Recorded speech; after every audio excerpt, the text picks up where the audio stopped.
एक ये detailed view समझना पड़ेगा कि किस तरीके से ये ग्लोबल सिस्टम वर्क करता है मोबाइल कम्युनिकेशन का।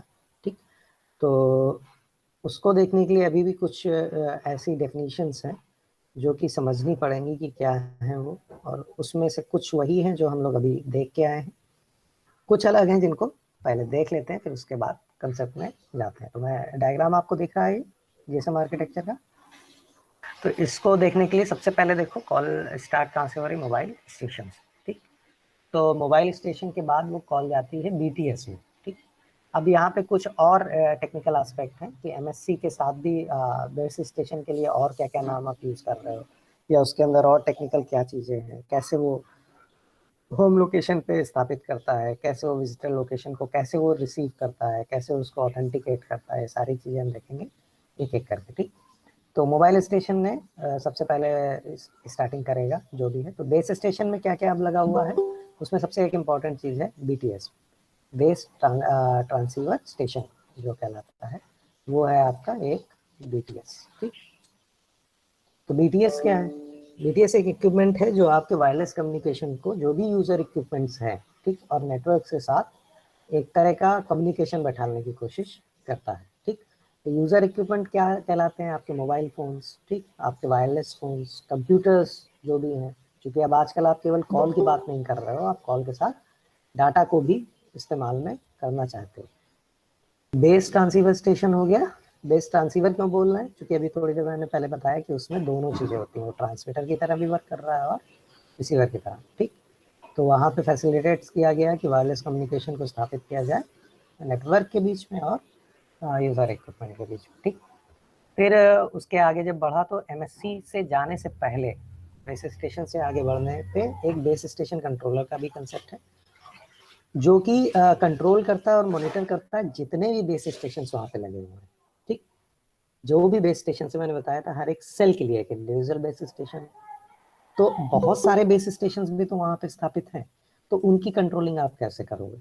ठीक, तो उनकी कंट्रोलिंग को स्थापित कराने के लिए आपको बीएससीज की जरूरत पड़ती है, जो कि कहलाते हैं बेस स्टेशन कंट्रोलर्स। ठीक, तो ये भी एक तरह के नेटवर्क एलिमेंट हैं जो कि केवल बेस स्टेशन को कंट्रोल करते हैं या मॉनिटर करते हैं, और उसके आगे जो भी सेल्स के लिए वो कॉल कराई गई थी उसको एमएससी से जाके कनेक्ट करने की कोशिश करते हैं। ठीक, अब एमएससी के अंदर क्या कंसेप्ट होने चाहिए? एमएससी आप जानते हो, मोबाइल स्विचिंग सेंटर, लेकिन मोबाइल स्विचिंग सेंटर के अंदर के भी तो कुछ कंसेप्ट हैं जो कि आपको पता होने चाहिए कि वो कैसे काम करता है।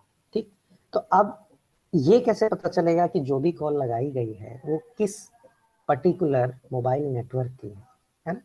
मोबाइल नेटवर्क तो बहुत सारे हैं, तो उस किस मोबाइल नेटवर्क से उसको कॉल करानी है, किसके लिए आई है, ये भी काम तो बेस स्टेशन के बाद का ही है कि कॉल तो वो आगे बढ़ा रहा है, लेकिन अब कहीं ना कहीं तो एक सेंट्रल वो हो रही हो या सेंट्रल चीजें बनी हो जहां से पता चल सके कि ये कॉल अब आगे कैसे जाएगी, है ना? तो अब वहां आगे भेजने के लिए यानी कि अब क्या होना चाहिए? मान लो वोडाफोन है, मान लो एयरटेल है, मान लो ये आपका कोई भी और नेटवर्क जो आप यूज करते हो, आइडिया के, बीएसएनएल के सारे ले लो। ठीक, लेकिन हम जैसे, अब मैं एयरटेल यूज कर रहा हूँ, आप बीएसएनएल यूज कर रहे हो, तो ये सारी चीजें पहले एयरटेल और बीएसएनएल एमएससीज को भी तो दे, ताकि ये तो पता चल सके कि ये कॉल ऑथेंटिकेटेड है कि नहीं है। यानी कि यूजर का डाटाबेस एमएससीज के पास होना चाहिए।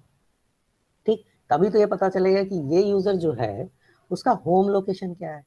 जब वो होम लोकेशन से बाहर निकल रहा है तो उसको हमको रोमिंग प्रोवाइड करानी है, कहीं उसका कॉल ड्रॉप ना हो जाए, यानी base station to base station convert कर रहा है तब भी उसकी कॉल जारी रहे, अगर वो उस पर्टिकुलर सेल से बाहर जा रहा है तो भी जारी रहे, और पर्टिकुलर जियोग्राफिकल एरिया से बाहर जा रहा है तब भी उसकी कॉल रहे। ठीक, तो ये सारी चीजें देने के लिए हमको ये भी तो पता होना चाहिए कि यूजर है कहाँ का, उसका क्या नाम है, या उसका जो भी आपने नंबर प्रोवाइड किया है वो किस पर्टिकुलर नेटवर्क का है। तो मैं अगर बात करूं तो ये डाटाबेस की बात कर रहे हैं कि वो सारा का सारा डाटाबेस जो हर एक यूजर को एक पर्टिकुलर इंडिविजुअल मोबाइल नंबर के द्वारा पकड़ाया गया है, वो सारे के सारे सब्सक्राइबर्स का डाटा एक पर्टिकुलर एमएससी पे कहीं ना कहीं स्टोर होना चाहिए। तो एचएलआर क्या होता है? होम लोकेशन रजिस्टर, एक डाटाबेस है नेटवर्क्स का जो कि सारी इंफॉर्मेशन जो भी मोबाइल सब्सक्राइबर्स की है उसको एमएससी के पास आइडेंटिटी फिक्स करने के लिए छोड़ देता है। ठीक, तो सारी नेटवर्क्स ने एमएससी को आइडेंटिटी फिक्सेशन के लिए एचएलआर का डिटेल दे दिया, यानी डाटाबेस दे दिया, जो भी इंफॉर्मेशन है जनरल आप सब रखिए, ये अगर कॉल आती है तो ये हमारे नेटवर्क की है, तो आप उस तरह से डील करिएगा। ठीक, अब क्या हुआ, एक विजिटर लोकेशन रजिस्टर भी होना चाहिए। ठीक, तो वो सारा का सारा डाटाबेस जिसमें कि एग्जैक्ट लोकेशन सारे सब्सक्राइबर्स की पता हो, है ना, कि करेंटली वो किस सर्विस एरिया में से आया है, कौन सा एमएससी है जो उसको डील कर रहा है। ये केवल इसकी जरूरत कब पड़ती है, जब एमएससी ये देख लेते हैं कि कोई नया जो वहाँ पे विजिटर लोकेशन पे हमारे आया हुआ है वो कौन सा आपका पर्टिकुलर यूजर है। ठीक, तो उसकी इंफॉर्मेशन को फेच करके अपने नेटवर्क्स पे रख लेते हैं, और जैसे जैसे वो बेस स्टेशन को चेंज करता जाता है एमएससी उसको इजीली हैंड ऑफ देते हुए आगे बढ़ाता चला जाता है। तो राउट करने में कॉल्स को बेस स्टेशन को कि करेक्ट बेस स्टेशन में ही वो कॉल फिक्स कर रहे हो, वो करने के लिए हमको वीएलआर की भी जरूरत पड़ती है। ठीक, तो ये एक सेकेंडरी कंसेप्ट है जो कि तब यूज होता है जब आप कोई विजिटर लोकेशन वाला कंसेप्ट, रोमिंग वाला कंसेप्ट वहाँ पे राउट कराने की कोशिश करते हैं। ठीक, फिर एक आता है ऑथेंटिकेशन सेंटर, एयूसी करके बोलते हैं इसको। तो ये भी एक तरह का फंक्शन है जीएसएम नेटवर्क का, जो कि ऑथेंटिकेट करता है कि मोबाइल सब्सक्राइबर्स को ये किस भी नेटवर्क का है और किस नेटवर्क से कनेक्ट करने की कोशिश कर रहा है। ठीक, तो आइडेंटिफिकेशन के लिए आप समझते हो ऑथेंटिकेशन देने के लिए सबसे पहले उसकी वैलिडिटी ऑफ सिम पता होनी चाहिए, है ना। तो वह जब एक बार आपको ये पता है कि हाँ ये सिम है पर्टिकुलर, और उस सिम में ऐसा तो नहीं कहीं पे कि आपको जो सुविधाएं दी गई आप उससे बाहर जा रहे हो, मतलब समझना मेरी बात को। अगर आपने सिम लिया है और वो केवल कॉल्स के लिए है, ठीक, सिम लिया आपने और उसमें आपने रिचार्ज करवाया जो कि केवल कॉल्स के लिए है, लेकिन आपने 4G नेटवर्क या जो भी नेटवर्क आप यूज कर रहे हो उसमें जाके डाटा को ट्रांसफर करने की कोशिश करी, तो आपने उसका जो भी ऑथेंटिकेशन ले रखा है वो था आपका particular calling, but now you are using the facility of data transfer. तो डाटा ट्रांसफर की फैसिलिटी आपके उस पर्टिकुलर सिम में प्रोवाइड करी गई सुविधा में नहीं था, लेकिन नेटवर्क आपको वो सुविधा प्रोवाइड कर सकता है। ठीक, क्योंकि आपको कौन सी जरूरत है, किस टाइम पे आपके पास वो जरूरत पड़ रही है, इसलिए वो नेटवर्क्स देते हैं, लेकिन वो उसका चार्ज लेते हैं। ठीक, यानी कभी आप देखो अगर तो आपकी डेली लिमिट अगर पूरी हो जाती है तो ऐसा नहीं है कि वो आपको कंज्यूम करने से मना कर रहा है, लेकिन वो क्या कर रहा है कि अब आप ऑथेंटिकेटेड नहीं हो पर्टिकुलर इस लिमिट से बाहर जाने के लिए, तो वो आपसे उसका चार्ज लेने लगता है। ठीक, तो वो चार्जिंग जो होती थी वो सारी की सारी सिम की वैलिडिटी से पता चलती थी कि क्या इसकी डेट है, क्या इस पर्टिकुलर जो भी एप्लीकेशन यूज कर रहा है इसके लिए क्या डेट है, कॉलिंग कब खत्म हो रही है, डाटा कब खत्म हो रहा है, क्या ये सिम वैलिड भी है कि नहीं है, क्या ऐसा तो नहीं है इसका रिचार्ज हुआ ही नहीं है और तब भी कोई चीज होने की कोशिश कर रहा है। तो ये सारी की सारी चीजें कहाँ पे आ गई, ऑथेंटिकेशन सेंटर पे। ठीक, तो आइडेंटिफिकेशन और वेरिफिकेशन फिक्स करना, वैलिडिटी या वैलिडिटी फिक्स करना सिम का, ये सारा का सारा काम हो गया एक ऑथेंटिकेशन सेंटर पर। ठीक, अब एक बार अगर वो सब्सक्राइबर ऑथेंटिकेट हो गया, सारी चीजें ठीक है और सब चीजें सही पाई जाती हैं, तो वो ऑथेंटिकेशन सेंटर ग्रीन सिग्नल आगे करके कॉल्स को ट्रांसफर करने के लिए या फिर डाटा को ट्रांसफर करने के लिए एक सहमति प्रदान करता है। ठीक, अब आ जाता है कि जो भी आप मोबाइल स्टेशन, बेस स्टेशन, बीएससीज, एमएससीज, इन सबको आप यूज तो कर रहे हो, लेकिन इनकी भी तो मॉनिटरिंग जरूरी है। हर चीज की मॉनिटरिंग एक पर्टिकुलर चेन में ही तो चलती है, कि कहीं ऐसा तो नहीं है कि ओवरव्यू लेने में हमसे कोई चीज ऐसी छूट रही है या कोई ऐसी चीज हो रही है जो कि पूरी नहीं हो पा रही। तो एक मेंटेनेंस का फॉर्म भी तो होना चाहिए इन सभी चीजों के लिए, कि एमएससी के अंदर अगर 3 चीजें लगी हुई हैं, एचएलआर, वीएलआर और एओसी, तो वो इजीली वर्क कर रहे हैं कि नहीं कर रहे हैं।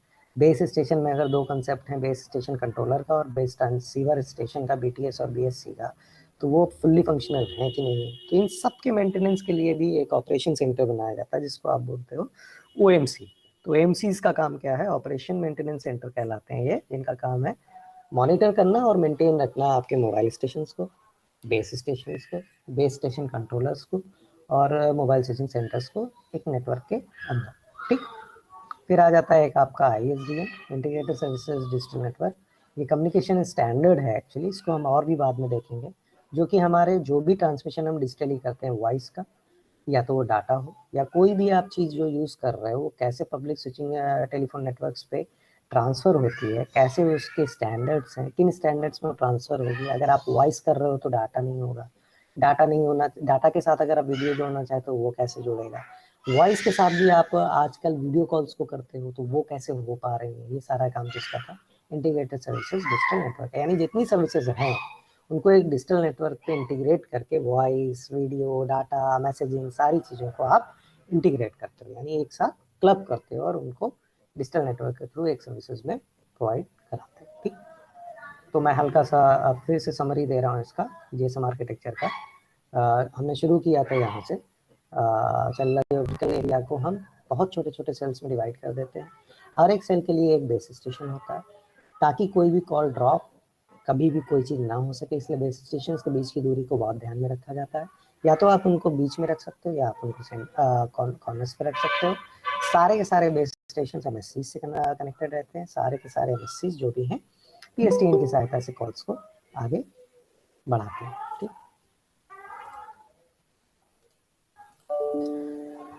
फिर ये डिटेल व्यू है जिसमें कि इसको थोड़ा सा अच्छे से याद भी करना और इसको अच्छे से बनाने की भी कोशिश करना, प्रैक्टिस भी करना, क्योंकि ये क्वेश्चन काफ़ी पूछा जाता है और ये हमेशा के लिए थोड़ा सा बेस स्टेशन BTS और बेस स्टेशन कंट्रोलर दोनों काम करते हैं। आपके MSCs के अंदर मोबाइल स्विचिंग सेंटर्स के अंदर 3 कंसेप्ट है, HLR का, home location register, visitor location register, authentication centre. ठीक, ये तीनों चीज़ें आपको पता होनी चाहिए। उसके बाद आपको इन सारी चीज़ों का मेंटेनेंस करने के लिए एक सेंटर है, ऑपरेशन मेंटेनेंस सेंटर, और ISDN का कंसेप्ट, कॉल्स के स्टैंडर्ड्स को करने के लिए एग्जैक्टली पता होना चाहिए। ठीक, तो ये जो टोटल पूरा था ये था एक detailed view of GSM architecture. ठीक, थोड़ा सा और आगे देखते हैं कि GSM चैनल्स क्या हैं, कैसे ये वर्क करते हैं और कैसे ये बेस्ट एरिया में केवल उनको एक पावर सप्लाई चाहिए, ट्रांसमीटर और रिसीवर दोनों के फंक्शंस कर रहे हो, सारी चीज़ें उनमें लगी हुई हैं, वो मोबाइल स्टेशन से कनेक्शन के लिए रहते हैं। तो वो भी एक तरह से जो भी रेडियो वेव से उनको कम्युनिकेट करने के लिए यूज़ होते हैं, तो वो भी कोई कनेक्टेड